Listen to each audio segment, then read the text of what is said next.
I think it's time once again to explore the horrors that sometimes happen to those that simply wanted to get away for a while at a nice little cabin. But as today's stories will show you, you're not always alone out there, and what accompanies you might not be human and may not even want to cuddle. Enjoy these allegedly true cabin horror stories. Now let's begin. I've only shared this one with a few people, and still when I think about it, it freaks me out. I was 16 or so, and growing up in a small town, exploring out in the hills was the thing to do.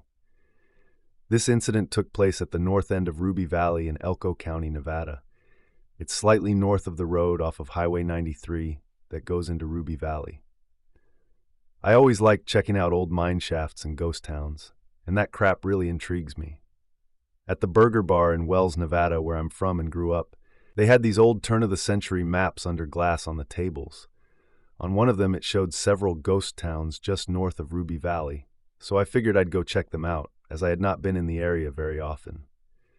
I gassed up my .72 Dodge W200 pickup, and being a redneck and gun enthusiast, I grabbed my HK91 and set out. I'd found some old foundations in the lower country, and I started heading into the mountains themselves. I began finding abandoned mine shafts. It was pretty cool, so I kept going up. I took this ancient road that was no more than an overgrown cattle path by this point in history, and I soon came upon a tree. It was blocking the road. It was an old piñon pine, about 2 feet in diameter, that blocked the road. After the tree road, I continued straight for about 200 yards, then hooked right before coming back 180 degrees. I parked my truck in front of a tree and set out on foot. I grabbed my HK91 with one 20-round magazine in the rifle and put one 20-round mag in my back left pocket. I always had a rifle with me, as I have encountered mountain lions and mine shafts before, and because generally I like to shoot stuff. I got up on the ridge lines and shoot boulders from a couple 100 yards away. As soon as I climbed up over a fallen tree, I had a freaking creepy feeling. It was like I was being watched. I continued on for about 200 yards, to the point where the road began curving right and gaining elevation, going towards the cabin. At this point, I had the realization that not only did I feel like I was being watched, it was also dead quiet outside. This was in June or so, as school had just gotten out. Everywhere you went, you would hear those freaking cicadas, but not here. It seemed as soon as I crossed that fallen tree, the mountains were silent. No bugs, no birds, nothing. Deafening silence. As I came up to the turn, there was this big freaking rock. The thing had to be about 15 feet in diameter. You could tell that it used to be on the road, but due to years of erosion, snow, and all that, it had slid down just slightly off the road. It seemed to be red limestone or something like that. It stood out since they're not that common in the area. I looked at the rock, and I could tell there were carvings in it at some point in time. Due to weathering, though, whatever was carved in it had been worn off. I kept walking up the road, being creeped out like crazy, but I really wanted to check out the old cabin, as it was pretty obvious no one had been there in quite a while. At this point, I was probably 3 hours off the road. I got up to this cabin, and as far as abandoned houses and cabins in Nevada go, this one was in pretty good shape. All the glass in the windows was intact, and there were remnants of curtains behind the windows. By then, there was something in the back of my mind telling me that I should be going. But I went in the cabin, and that's when I began to get the feeling that something was wrong. Most cabins you find out in the middle of nowhere in Nevada are barren. Nothing really left, maybe a bit of broken furniture. This one was completely furnished. Time had taken its toll, of course, but everything was still there. What was left of an old mattress and bedding, plates and other cookware throughout the house, tattered clothing and personal effects, such as a chest, faded pictures, and the like. What really creeped me out was the dinner table. It was set for 4 people. Dinner plate, glasses, silverware. This was the first cabin I'd ever found that was in this condition. It was like whoever resided here just up and left in a hurry, leaving everything behind. I felt like I should not be in the cabin. I went outside to see if I could find the mine shaft or anything else. Once I was out the door, I decided to chamber around on my HK91. The sound of me racking around echoed throughout the canyon and broke the silence. As little of a thing as it was, this calmed my nerves very slightly. Directly behind me was a well. It was still intact, and as I got closer, it sounded like there was noise coming from it, like a slight breeze rustling through it. When I was within about 30 feet of it, I started to smell something. It was absolutely putrid. Something had definitely died in that well. The smell of decay was heavy in the air, with an acrid copper scent that tore at my nostrils. I didn't want to get any closer to the well. I started walking towards the left, where I could see the opening to a mine shaft up on the hill. The closer I got to it, I started feeling a breeze coming out of it. This isn't really uncommon if you've explored mine shafts before, as the breeze could be coming in from another opening from the mine. But the thing was, it was perfectly calm. As far as I could see, there were no trees moving or any signs of wind. As I got closer, another thing that struck me as odd was the breeze coming out of the shaft. It was hot. Usually it was cool, as most mine shafts maintain a constant temperature. The closer I got to the shaft, the slower I moved towards it. Everything since I crossed that fallen tree seemed right. The closer I got to the opening of the mine shaft, the more of a feeling of dread and being watched I got. I was within about 15 feet of the shaft when the freaking smell hit me. That smell of decay and copper, but much stronger than what I smelled from the well. Right then, all of my spidey senses started going off. I had to get out of there. I began turning left to book it out of there when I saw a dark shadow moving in the opening of the mine shaft. Whatever it was, it appeared to be crouched down to fit in the mine shaft. Most mine shafts I've been in have 8 to 10 foot ceilings. At first I thought it was a mountain lion. Then I truly remembered how big the shafts were. My mind raced, trying to figure out what the heck it was. It was too big to be a black bear, which are rare in Nevada. I nearly froze with panic, and it slowly kept coming towards the opening of the mine shaft. It was probably within 10 feet of the opening, and the light was beginning to show what it was. It was covered from head to toe in grayish-brown fur. This thing suddenly freaking screamed. It was unlike anything I've ever heard in my life. My ears were ringing from it. I flipped into panic mode and did what any good redneck would do. I shot it. I pulled up my HK-91, placed the front blade on what appeared to be its center mass, and ripped off 5 rounds as fast as I could accurately shoot. If you've ever shot big game with a large caliber rifle, you know the sound when you connect with something. I heard 4 solid thunks and 1 round that went high. This made it scream even louder than it had, in pain. At this time I started hearing more and separate screams coming from over in the well and in the hills above the mine shaft.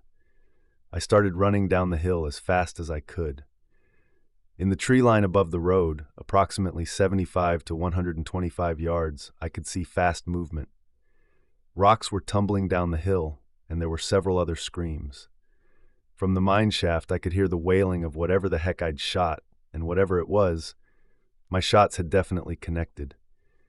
It was hurting. It was up in the tree line. They were running from tree to tree on all 4s, getting closer to me. As I ran towards the rock, I was shooting in the general vicinity of the movement on top of the hill. By the time I got to the limestone rock, I had expended the 20-round mag in the rifle. I ripped it out and put it in my spare magazine, chambered around, and started sprinting towards the fallen tree, approximately 200 yards away by now. I kept glancing back, and whatever they were staying in the trees.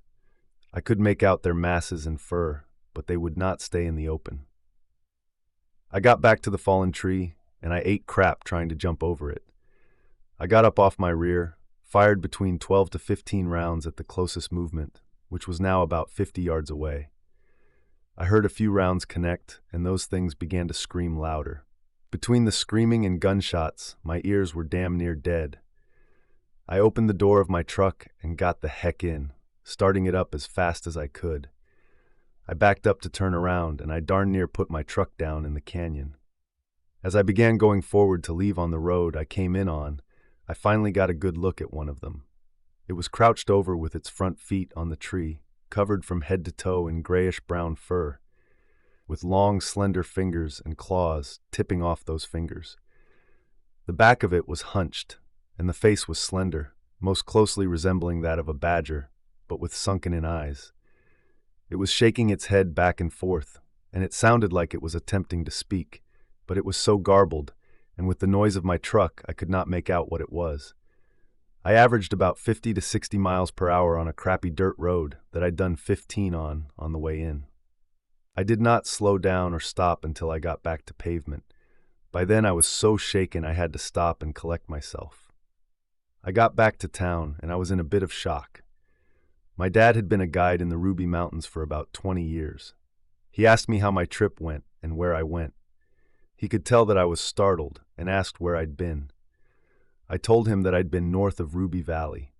He got quiet and asked if I'd seen a cabin with a fallen tree over the road. I told him yes. He looked me in the eyes and told me that is somewhere I should never go again, especially alone. We never spoke about it again after that. I have never been back there. Part of the reason is I live in western Nevada now, but in the back of my mind, there is something that is telling me I should go back. And one day I do want to go back. This was in 2001, before camera phones, and I was too broke to afford a digital camera. I want to go back with the camera, preferably a GoPro on my helmet, and with several friends that are armed. Just something about there, even with the crap I experienced, it's drawing me back. One day I will go back. I guess I need closure for what happened that day. After a few years passed, I tried researching it. I asked some old-timers. One of them told a story about the Rubies. During the 40s and 50s, the Army Air Corps operated out of the window for Air Base. Every now and then, during crap weather, a B-25, B-17, or B-29 would smack the Rubies due to poor visibility. Some of the local ranchers got recruited to help the military go up to a crash site during the winter to recover the bodies. The rancher I was talking to told me that it took them 3 days to get to where the crash was on horseback and finally recover the bodies. He said when they got to the wreckage, all crew members were laid out side by side next to each other in a clearing in the wreckage. Many of them had severed limbs, and it was apparent all died on impact. Somehow, they ended up laid out next to each other. This was at nearly 10,000 feet in elevation, too.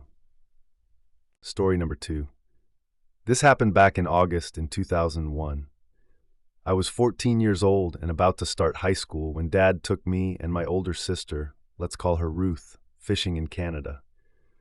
My dad was in the New York textile trade and had a business contact in Montreal. They planned to bond over fishing in northern Quebec. The Canadian friend was taking his teenage son, so Dad was taking his 2 middle daughters, me and Ruth. We were really close and were generally called the partners in crime by our parents from how often we got into trouble, so Mom thought us being in the wilderness would be harmless. Our destination was a 2-day drive from New York City. We drove to Montreal on the first day, and the next morning we met up with Dad's business buddy, then drove north. I mean, way north, too. It was lovely to look at, but it was the part of Quebec where speaking English was rare. Ruth had 2 years of high school French, and I had some junior high stuff. Dad was fluent, and the waitress at the place where we stopped for lunch was tolerant of our mistakes because we were trying our best to get it right. A couple of hours after stopping for lunch, we left the main highways and were soon on the road, where it seemed to be just us and our 2 SUVs and trucks from local loggers. Ruth and I thought it was cool to see these big trucks roll past with huge tree trunks on them. I mean, we were 2 girls from the suburbs, and people really did that. Ruth and I joked about finding cute lumberjacks. We were still giggling about that when we pulled into the place that handled the fishing. Dad bought some fishing licenses, and we loaded everything including food into the company's boat and headed down to the river. It was really picturesque. I mean, deep forests, mountains in the distance, the clear lake, and no sound except for the motor of the boat. We passed a few cabins on the shore. Each had a little dock and a few rowboats tied up to them. A few had smoke coming from their chimneys. We kept on going south, deeper across the lake. Dad had told us we were going to a cabin on a lake. What he didn't tell us was that it was a cabin on a lake, like it was on an island in the middle of the lake, and the only way to reach it was by boat. The island was flat and barely large enough for the cabin, a wood pile, and the dock with a couple of rowboats on it. The closest land was a couple of 100 feet off. Cute lumberjacks? We weren't even going to get close to a squirrel. The boat pulled up to the small wooden dock on the island, and we offloaded these supplies. To be fair, the cabin was pretty nice, bunk beds and a wood stove. We settled in and started work on dinner, tinned stew. We tried to get to know the son of Dad's contact. He was 15 years old and kind of an awkward nerd. We all walked around on the shore of the island and tried to be friendly, but behind his back, Ruth and I kept rolling our eyes. The things we did for Dad, we thought.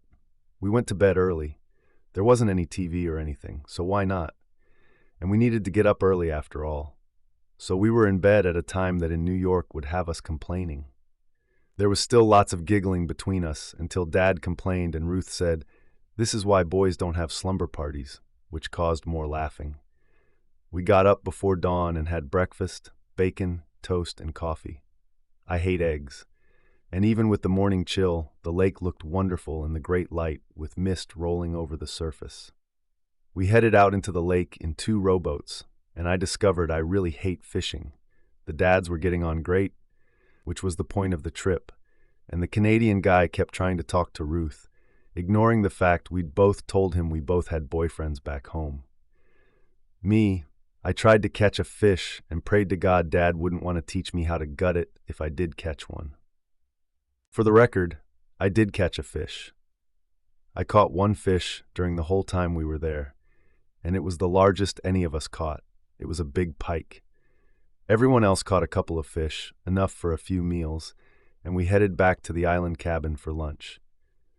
I had no interest in going back on the lake in the afternoon, and told Dad I'd look after the cabin, keep the fire going, and prep dinner. I guess Dad knew I'd given it a good try, and if I was willing to stay behind, that would be enough. Ruth looked at me pleadingly, since she'd be alone in the rowboat with that guy, but I wasn't going to back out, just to float out there. Everyone else went back to torture fish, and I straightened up the cabin, fed the fire, and went outside.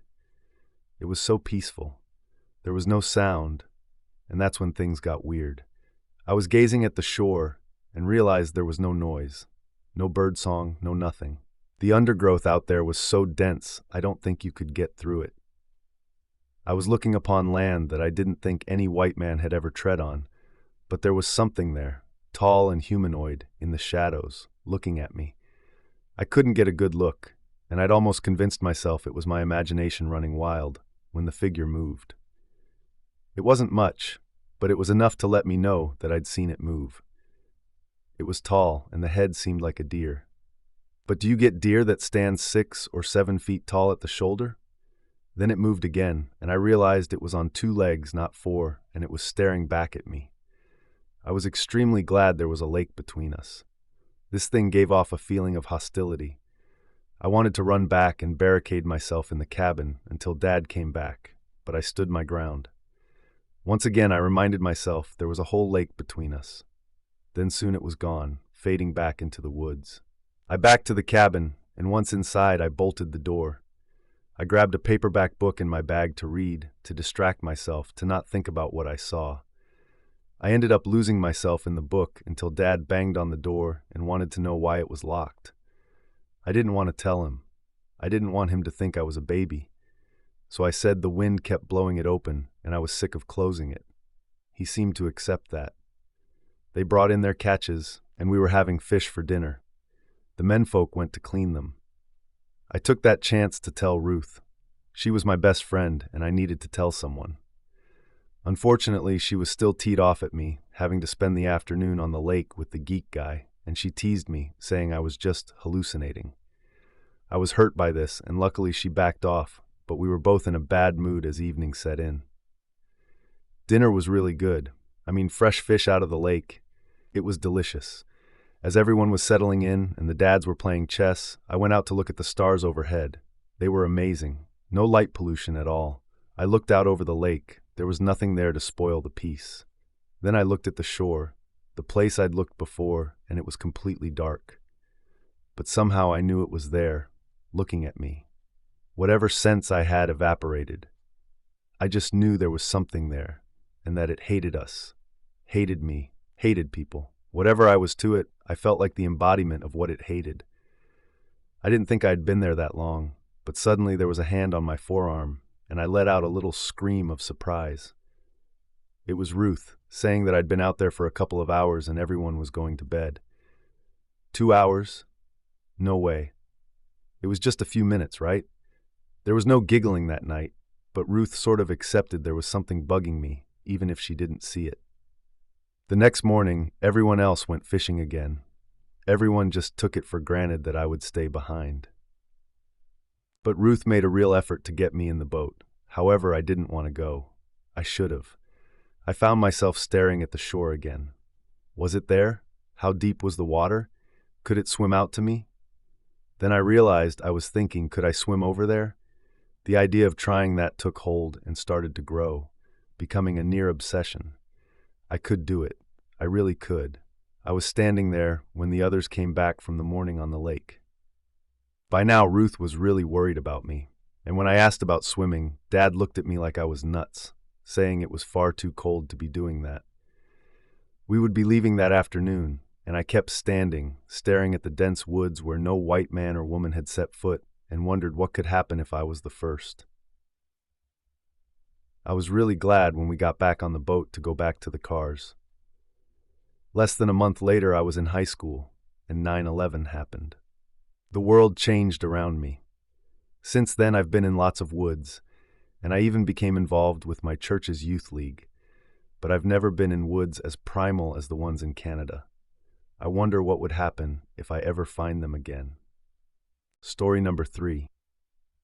I've lived in the woods for a while now, and it's been nice. As beautiful as it was, I've now run into something not as nice. It began as something here or there. Something would vanish mysteriously, and I would not end up finding it. But then it started to get a little worse. You see, I have this chicken coop because I thought it would be fun to raise some chickens and get some eggs out of the whole ordeal. But about 3 to 4 months ago, they would start to go missing. Well, I hate to say it, but I think I've finally found what has been taking them. Throwback to about 3 weeks ago. I was shutting my place down one night, around 1:30 to 2 a.m. I was just locking up the place when the automatic lights near my shed went on. I thought to myself that this is weird, but it was probably just a wild animal snooping around. At this point, I had reinforced the chicken coop, so at this moment I wasn't too scared, and I just wanted to see what was snooping around my house. I peeked out the window and saw something similar to a wolf, but something about it was just really wrong. I couldn't yet tell what was wrong with it, but all I knew was that I didn't like it. I watched helplessly as it got into the coop, which I just thought was impenetrable for anything other than a human. After it made its way into the coop, I stood there, dumbfounded at what I saw. A moment later, the thing exited the coop. I couldn't believe my eyes. The creature was standing on its hind legs. I was a heck of a lot more confused by this when, bless his heart, my dog let out a snarl at the creature. Before I could react, the beast was looking at us. My dog instantly stopped and slunk down. I followed suit quickly. I quietly called for my dog to come to me, and we hunkered down in my bedroom. Thankfully, my room is on the second floor, so I thought I wouldn't have to worry about that thing seeing us. I locked my door and put my dresser in front of the door, hoping if that monster found its way inside, I'd be able to hold it at bay for at least a while. I have a decently powerful shotgun, a Remington 870, if you're interested. I grabbed it and loaded it, just in case. So there I sat on my bed, gun in hand, with my scared dog, listening to that thing pace and grunt around my house throughout the night. At daybreak, I slowly moved the dresser away from the door and slinked downstairs, looking out my windows around the cabin, and I saw nothing. I let out a sigh of relief and called my dog down. Because screw this place and screw these woods, I grabbed the keys to my Jeep and left. The woods around my house were bone-chillingly silent that morning. And if you know anything about the woods, that is not a good sign. As I made my way to my Jeep, I looked around and I spotted it. That thing, standing about 100 feet away from us. I wasted little time unloading the shotgun in its direction, hoping that I hit it. I think I did, because the thing let out a scream so horrid, it was almost louder than my shotgun. It ran off, but I didn't see where it went, and I didn't care. I ran to the Jeep and opened the door for my dog and myself to get in. I sped down that dirt road at breakneck speed, when, of course, what do I see standing on the side of the road? That same beast. I sped up, and I was able to make it out of the woods, wondering how that thing caught up with me. I made it into town at record speed. Once I slowed down, I caught my breath and composed myself, then decided to drive to the nearest big city in my state because I can't bring myself to go back there alone. Me and some friends are going to go up there to clear out my house, and I'll never see that place again. It'll be nice to be in the city again, at least. As an update, when we did go up there to move my things out, I saw it again. It came out of the woods and seemed to just watch us, and apparently the few slugs I fired at it didn't seem to do anything to it. Thankfully, my friends are interested in guns too, and had brought their assortment of firearms, just in case it got ballsy. Before long, we finished packing up in the car. We started to pull out when I realized one of my friends wasn't there with us. He hadn't gotten in the car. We immediately went back down the driveway and searched the premises looking for my now missing friend. I hoped we would have found him in the house, distracted or something, but no, it was worse than that.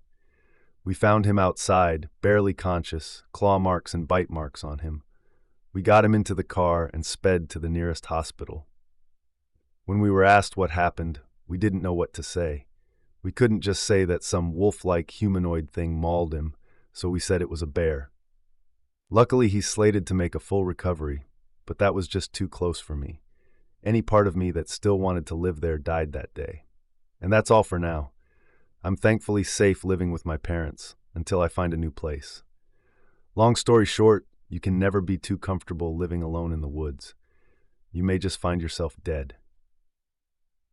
Story number 4. I'm going to start out by saying that I'm sorry. Don't assume this is one of those stories where I pass the monster from my head into yours. I just need to get this known. I'm Palestinian, and we have our own version of the dogman called the Galfalfa. I always assumed it was fake. As the story goes, supposedly, one of the high-up members in Hamas and a member of the Directorate of Paranormal Defense struck a deal with intelligent creatures that were not human, that had fur and could speak Pasinda. To me, this origin story sounded like something made up to give hope to Palestinians, sort of like a we can do anything propaganda. But some people swear up and down it was true. I didn't believe any of this. Not until I went to America and had an experience for myself. My cousin and I came to Michigan to film his latest propaganda film. We were staying at this cabin in Higgins Lake, which had to be at least 500 kilometers of forest with caves scattered throughout. We went to shoot a scene in the forest. My cousin thinks we should shoot it at night. We did this for many nights and days. It was fine for 3 weeks, but come the 3rd day of week 4, we're packing up our equipment from a hard day of filming when we begin to hear scratching and growls. My cousin looks content, almost as if he'd heard a friend's voice. I find this strange. This goes on for 6 nights, always between 8 p.m. and 6 a.m. On the 8th day after the first incident, we see scratch marks on the side of the cabin. My cousin almost cries, but it seemed more like tears of joy. On the 14th day, we see fur stuck in the thornback strawberry bush. My cousin speaks under his breath, Kumatulo, which to my knowledge at the time was gibberish. On the 17th day, I see at the back of the cabin something that I thought was a wolf, but it made no sense. This was Michigan. I didn't think there were wolves in this part of USA. Then I swear, I see it stand up on 2 legs. It's bipedal. My cousin comes into my room and says to me, "Mallory, are you need be of the sleep?" He doesn't speak good English. I reply, telling him what I just saw. He sits me down and tells me the same story he always told me, that Palestine made a pact with the Galfalfa. I honestly called bullcrap, but I was truly considering what he was saying for the first time in my life, as if it might be true. The 28th day was the worst. My cousin calls me outside to watch the stars, as we don't get much of that in Palestine. When I go outside, this creature comes around the bend.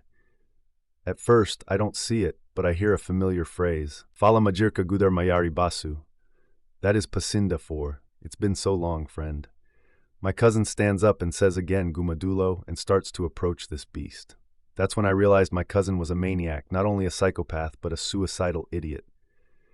After what felt like hours, but was probably closer to 5 seconds, my cousin spoke in Pasinda again, Hapira comrade, or hello comrade, and this wolf began speaking in Pasinda.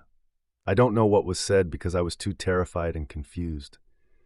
As soon as I'm about to run away, my cousin stops me, telling me not to run. My cousin then bends down to say something. I realized then there were 2 smaller figures too. What he says I didn't hear, but then he says, Pasfa kaluhirda, or may we meet again. At that moment, I understood his story might be true. We had something to do with them. He wasn't a liar or a suicidal idiot. He behaved as a savior or family to them.